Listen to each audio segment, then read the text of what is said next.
Nurses to withdraw services on Tuesday. Peaceful protests set for next Tuesday. And United Labour Party presents party policies. This is National EMTV News with Helen Seah. Good evening and thanks for joining us for Friday's news. Nursing services will be withdrawn by Tuesday next week.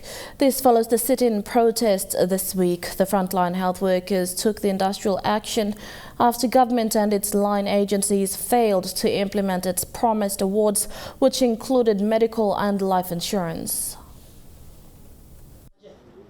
After a week of sit-in protests, the Nurses Association planned to withdraw services by Tuesday next week. Throughout Papua New Guinea, there's a sitting protest that is currently going on. We had a major part in the health sector, health service delivery, and we deserve a better answer from people in position of authority. Basically, what will happen now is because we have had telephone calls and WhatsApp message from DPM and Health Department, Health Secretary, that we will meet on Monday. 1:30, the sitting protest will continue through the weekend all the way to Monday, 1:30, and if Monday we don't get an answer, we will issue a circular from the association office. This means all 4,000 plus serving throughout the nation, even in the COVID-19 isolation areas, will stop work. Enough is enough. It is a bit frustrating. We deserve to be recognized and be appreciated for what we do to the people of Papua New Guinea and the community that we faithfully serve. And the government that is responsible should come down and address us. I'm not sure where the focus of the government is, and we don't know who will raise the issue for the nurses if the Nursing Association cannot take it up. So enough is enough. The nurses' peaceful protest is for unpaid dues to the frontline health workers as per an industrial award signed, sealed and never delivered. The payment of the premium for the medical and life insurance cover was to be implemented on the first day of this year, which never happened. 8 nurses in Port Moresby died from COVID-19, whilst in service, the promised cover never there. We don't want any verbal expressions of the steps they are taking. They must put it in black and white of the steps they are taking so that we can disclose it to you people.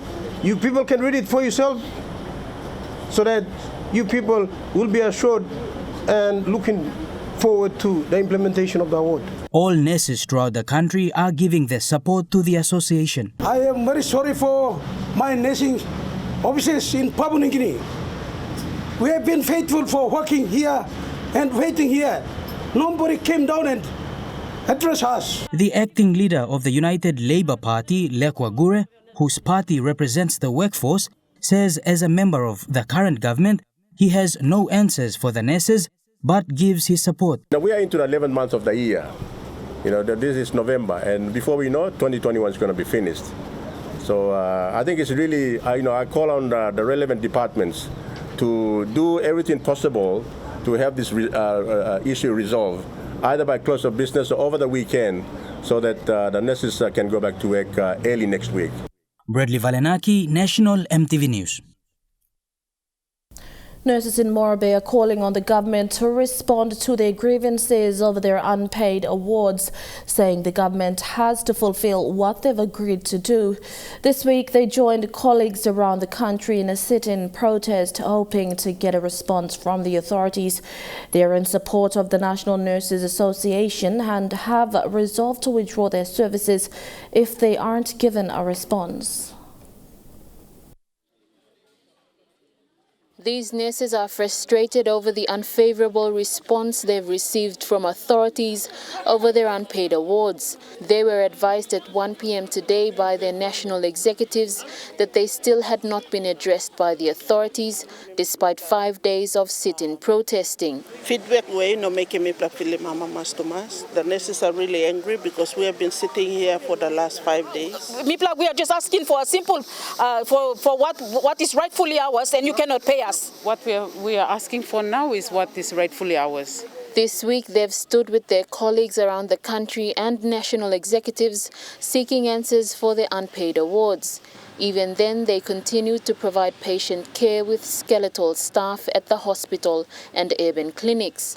Frustrated over the 5-day wait with no response, they've threatened to withdraw services completely. Morobe branch says we walk off. All the nurses in all public health facilities in the districts, they will also stop work. We are withdrawing our service. Yes. Because you have failed your responsibility. Yes. You, as the government of Papua New Guinea, you failed the responsibility. You signing on a paper, you must implement the paper. The nurses say all they want is for the government to respond, telling them when they'll be paid and to fulfill the agreement to pay the awards. Just give us the instrument that tells us that this amount of money will be paid into your accounts by this time. That's what we want. Lucy Kopana, National EMTV News, Leh. The peaceful protest set for next week Tuesday will go ahead despite the considerations made by NCD Peace and Good Order Committee. People's Power Movement Chairman Noel Anjo says the submission letter was sent to the acting NCD Metropolitan Superintendent's office. He says the response letter presented to them today was not pleasing.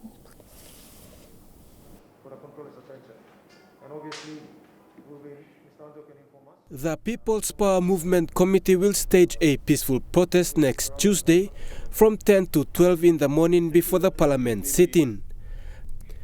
The protest is to petition the government on mandatory vaccination and the no jab, no job policy. Chairman Noel Anjo says the planned protest is allowed and protected by Section 9, 11, 46 and 47 of the Constitution. The people have the constitutional rights. This is not like a protest where we are marching from one place to another place. This is like a gathering, like a sit-in protest. Start on time, finish on time. Will happen within 1 hour. If leaders can make them available early, and then we can organize, present a petition within 1 hour and then finish.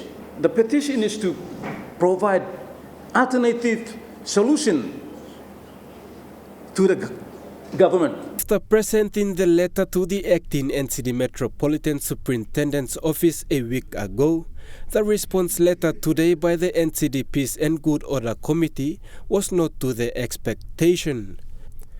The disappointed chairman says they will proceed with the protest and will decline the recommendations from the Peace and Good Order Committee and the Pandemic Controller. We have written to you, you're supposed to be the chairman. The process has been hijacked. It's going to take only 1 hour to present our petition. Whether they like it or not, we are going to go ahead and stage our gathering. And we appeal to you you are in charge of the city, you provide security. I assure you, nothing will happen. Not even a lift will be touched. It will be done peacefully. On the other hand, acting NCD Metropolitan Superintendent Christopher Tamari made clear that they will still follow protocols. If he is to present a petition of gathering, it's no more than 20%. If it's only 20 people of the leaders that come and we invite a spread petition or the governor that comes out and pick it up, that's something for them to discuss. Deliberate on the controller's office. But our stand as on the Peace and Good Order Committee is we are not allowing any gathering of that magnitude. And if he has is agreed by committee's decision, the next venue, appropriate venue is writing up to the controller's office. But the Metsup is urging the government to come forward and receive the petition. He says they will strategize on how best they can contain opportunists from taking advantage of the protest. I urge the government to take the petition and then way, a best a win-win situation for everybody. So in that regard, we police do sympathize, but our core function stands, and it is public safety and good order. And Mr. Anjo has just alluded to the fact that they will write to the controller and tell him that we've received such and such, And we are writing to tell you that we will still protest the march. Am I correct? Yes. You see, that's his point. Podivai National MTV News. Enga Governor Sir Peter Ipata said by January next year, vaccines will be made mandatory for all the public servants in the province. Ipata said the provincial government would do everything possible to control the surge of COVID-19 in the province. He also appealed to the national government to impose tougher measures on travelling passengers. Governor Sir Peter Ipata said it will be mandatory for public servants in Enga province to get vaccinated starting January next year. He said people have the right and freedom not to get vaccinated, but they do not have the right to put other people's lives at risk. It will also be mandatory for the general public to wear masks before entering Wabek town. So we'll be doing a lot of awareness in the province, but going into early next year, we will be a bit tough. All public servants who work for us will be, it will be mandatory for them. All provincial assembly members, all provincial government staff have to be vaccinated. Sir Peter also called on the national government to impose travel restrictions. He said those travelling by air or sea must be vaccinated to be allowed to travel. But for you to want to travel with other people and to put these people at danger, I think it is only fair that everyone who wants to travel must be vaccinated. That is to ensure that you have your freedom not to be vaccinated. It's your choice. But if you want to travel, you cannot put people at danger. The longest-serving Enga governor further called on police to enforce the National Pandemic Act and directions to help fight the spread of COVID-19. He said policemen and women must be serious in their profession instead of waiting for allowances to do their jobs. The government is there to make laws, make policy, and public servants and the disciplinary forces are to implement. When we know that there is a virus killing people, when are the policemen and women of this country, the soldiers of this country, going to rise up and do the right thing for their own people? And that is to enforce directions so that lives are saved. He encouraged police to inform the controller, who is also the commissioner, if they do not have personal protective equipment or PPEs to enforce the act. You have taken a oath to save life and property in this country. Why are you people slacking off? Why are you not enforcing the controller's directions? I'm yet to see our security forces become serious. Sir Peter said people tend to believe social media propaganda and misinformation online, which is causing confusion. He said such tougher measures that are being imposed will help people save their own lives. Vasanatha Yama, National MTV News, Mount Hagen. Bishop of the Evangelical Lutheran Church of PNG, Reverend Dr. Jack Orame, says the church's stance on COVID-19 vaccination is clear, and that is to support the government in the rollout of the available vaccines. However, the head of the church also says respect of individual choice is paramount and people's rights should not be taken away. So on COVID-19, our position was very clear right in the beginning. We said at churches, we also are members of the country, and so we have to also support the government. And that is why right in the beginning we supported the government. We said yes, we have to fight against COVID-19. Vaccination is important. I think we released a media statement already when we met. The heads of the churches, when we met, we released a statement already. Individual churches also, they have their own positions. Like the Catholic, the Lutheran is also very much aware that the issue is affecting the human well-being and the society at large, and therefore we are saying it is very important for the sake of saving human life, people have to be vaccinated.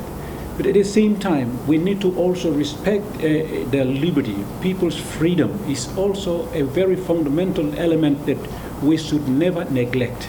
We should never impose,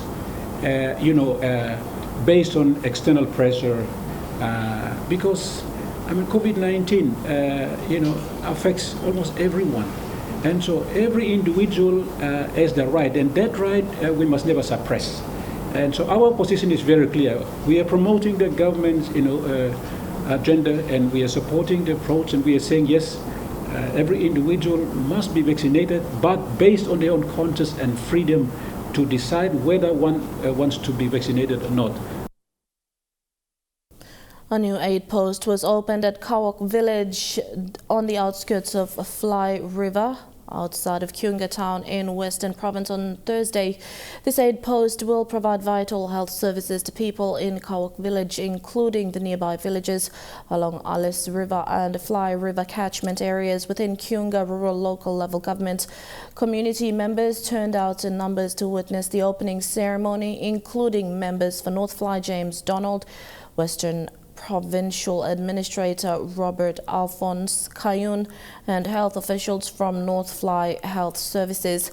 The project was initiated by a local youth Wayne Dimop, a final year political science student, upon completing his studies at UPNG this year.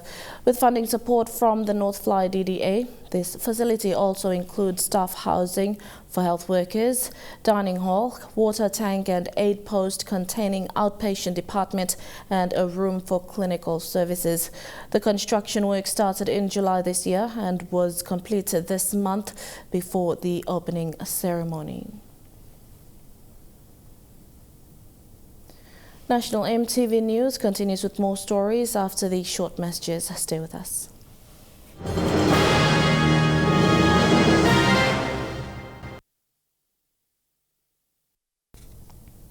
Welcome back. The United Labour Party today presented its policies to the political party's seminar series participants. The party, which is in the coalition government, is concerned with the workforce and their rights and benefits and was registered in 2019. The political party policy seminar series, hosted by the National Research Institute and the Registrar of Political Parties, continued today.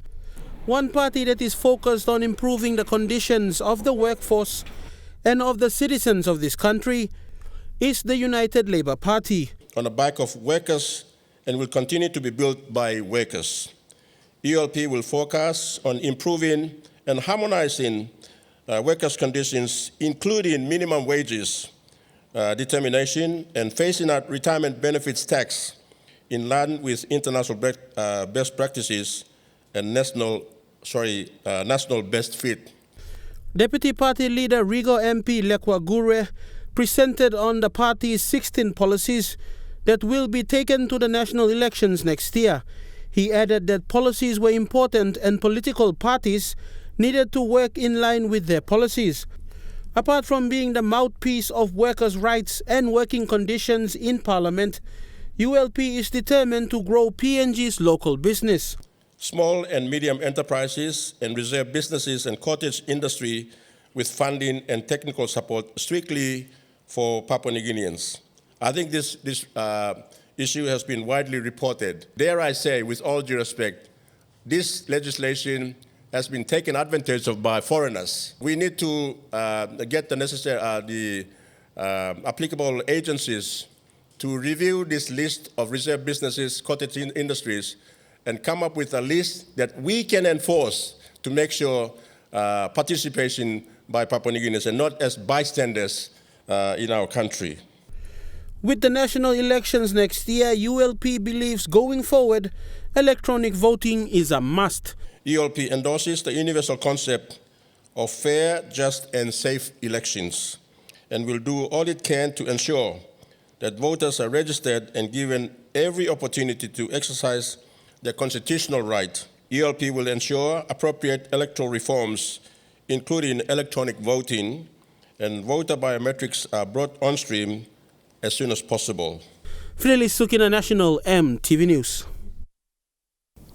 Correctional service officers at Buimo have refuted claims that they attacked staff at Engau's emergency department 2 weeks ago. This was in response to an article published on PNG Loop this week stating that they physically assaulted a nurse and caused damages to the emergency wing following the death of a CS officer. Spokesperson Superintendent Fidelis Keski said they were frustrated, claiming negligence from Engau's emergency staff. However, they did not physically assault staff as stated in the article. Big mouse, yes, it's undeniable. Spokesperson Superintendent Felix Keksi said the officers only raised their voices in the emergency department following the death of their colleague. This was out of frustration as they claimed that the late officer's death was due to professional negligence by the staff. They were getting selfie. This line been walked as Mick and quote him straight. And 27th only walk on 27th October. The 311 shift. Online inside this shift only walk alone. They have to be accountable. We're at the nurse station, and then I went and I introduced myself. I said, "Excuse me, I am a health worker so and so from Buimo CIS." And when I mentioned this, hurry up, that's all. That a lady sitting down there, RMO, I wouldn't know, asked me, "Which way did you come through?" Me come to this last side. She said, "Around the acute side or this last side belong all COVID." And then I said, "COVID side." And then she got up and said, "You go back, go away, you come along." This was in response to an article published on PNG Loop quoting a staff member of the emergency department. They said the officers physically and verbally abused staff, caused damages in the emergency wing, adding that they did not neglect the officer in any way. The only officers we were in there, now, Mibla cross the mouse. Big mouse, yes, it's undeniable. Mibla cross because Mibla cross long. What Mibla says, I mean, right that the service that supposed to delivered was not delivered. Long way I'm supposed to come up. The late officer Emmanuel Hockmurray was brought to the emergency department between 9 and 10 a.m. on Wednesday, the 27th of October, after experiencing shortness of breath. He was tested for COVID-19 and was advised that he would be transferred to the COVID-19 hospital at the stadium. He passed on at around 9 o'clock in the night while waiting for the COVID medical team to attend to him. And we give him name talk, ambulance, stop him COVID. And then when she was saying this, when doctor ordered, he himself was checking the heart of the patient, and he said, "Ik have plenty water. By me ordering one plum suit now. This last suit here and by drying water." Just imagine, it was around 5:09 in the night, where we came in the morning. Keksi claims that apart from the swab test, the late officer was left unattended to until his passing and was only assisted by the Buimo Clinic's community health worker. The wife of the late officer confirmed that she physically assaulted a nursing officer after her husband died because she was frustrated over the long wait.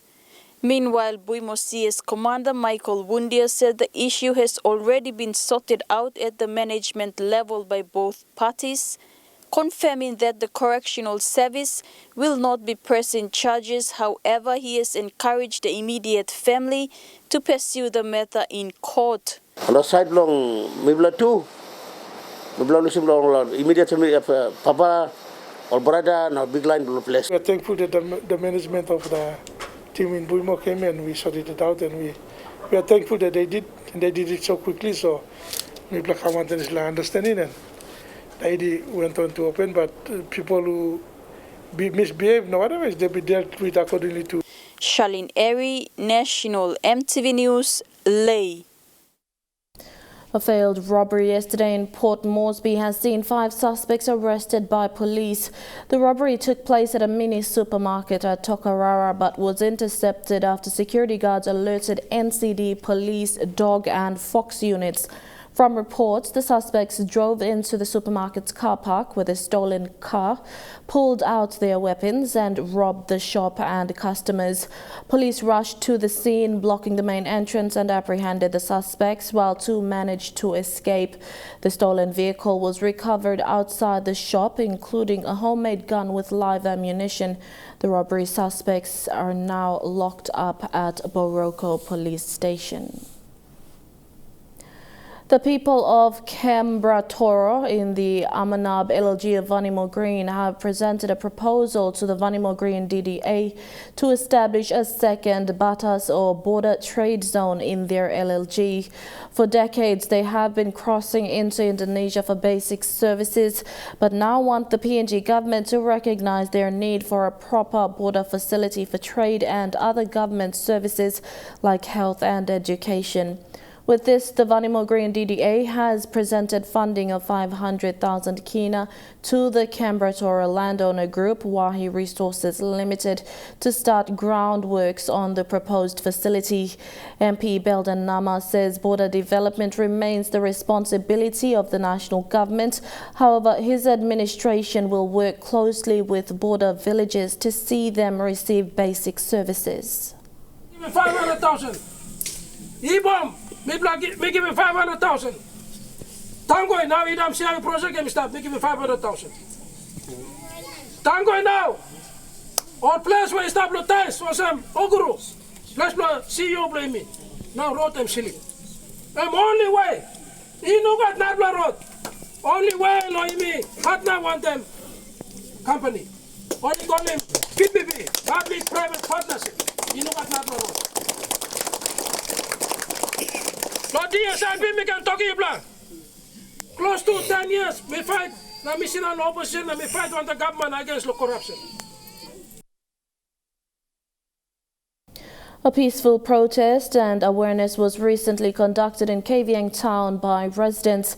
The peaceful protest follows the death of late Wilma Rickes from Musau Island, who was stabbed by her boyfriend during daylight in a public place. Men, women, children and the youth joined hands during the march to stop gender-based violence that has become a growing trend in the province. A key message echoed by women leaders called for all citizens to rise up and report GBV instances and for justice for victims. The march began at the Kavieng Hospital, through the market and into town. Village court officials in the Central Province on Wednesday received uniforms and furniture as part of the provincial government's support to improving the village court system. Despite this first step, there still remains a lot to do at the village court level. Village court officials across Central Province on Wednesday received their uniforms and office furniture from the provincial government at the Kokoda Lodge at Sogeri. Central Province has 924 village court officials in 84 established village court areas and 52 land mediators who, despite the many challenges with lack to nil resources, funding constraints, lack of woman power, geographical challenges, they perform their duties fearlessly. It was a welcomed move by officials. On behalf of the village court magistrates and court officials, plus the land mediators, we'd like to thank the Chief Honorable Governor Robert Agarobe for issuing us our uniforms today. The support is the first step in ensuring that the village court system in Central Province is upgraded. Our support, the provincial government support, the funding for this is 600,000, and that's come from the governor's PSIP. Our court officials and our land mediators need to be smartly presented now in the community. This is the first now. Despite the positive outlook for the village court system in Central Province, issues still remain, especially in the village court system, especially when interpreting the law. This was highlighted by village magistrate Nancy Valahu. One of the biggest concerns I have right now is we haven't been inducted yet since January, and it's been a concern because with the old magistrates, they have the previous booklets, but with the new booklets that have been issued, the revised edition of the Village Court Act, it's quite different and a lot of amendments done to it. And my concern is, if that information is not understood properly and interpreted correctly, we can always make wrong decisions at any time in a court proceeding. When decisions are handed down, they don't quote the sections and subsections of the Village Court Act, which I see is a failure on our part as magistrates. So it is good if we get inducted and that be done for our people. So I would like to urge the Central Provincial Government, the administration, and Department of Justice and Attorney General to probably help us, to equip us well by inducting us so that we can do our work effectively and efficiently. Fidelis Sukina, National EMTV News. And now looking at the NAS Fund market report, the kina closed unchanged at $0.2850 in the interbank market. At Bank South Pacific, your kina is buying $0.2775 $0.3747 Australian dollars, $0.2338 euro and 31 Japanese yen. Looking at commodity prices at New York close, gold is trading higher. Cocoa and copra closed higher, while coffee closed lower. Crude oil is trading higher. Palm oil and copper closed lower. And on the stock market, the Dow Jones closed lower. The ASX 200 is trading lower, and the All Ordinaries is trading lower.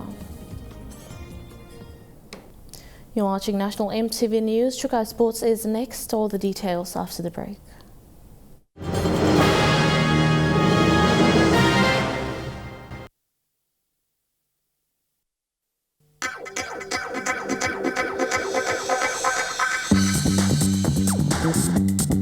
Chukai Sports.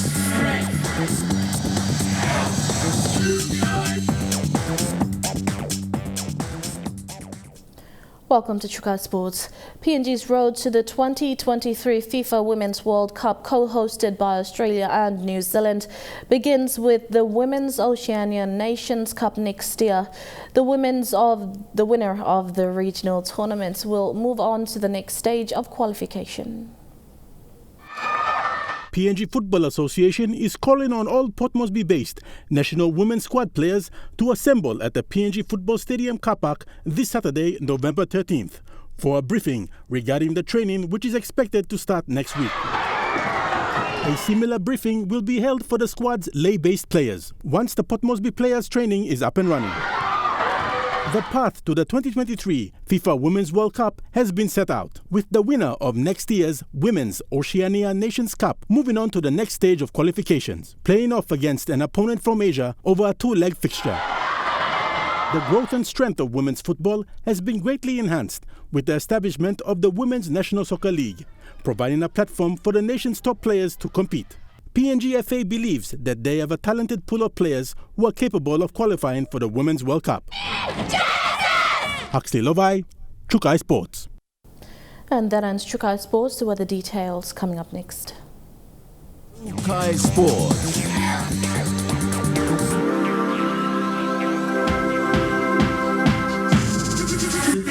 Chukai Sports.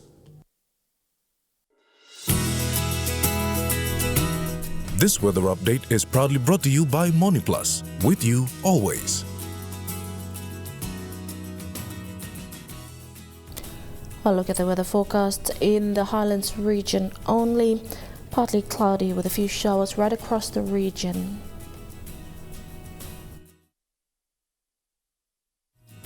The weather update was proudly brought to you by MoniPlus, with you always. And that's been the news, sport and weather for Friday, 12th November 2021. Until next time, pleasant viewing, be safe and good night.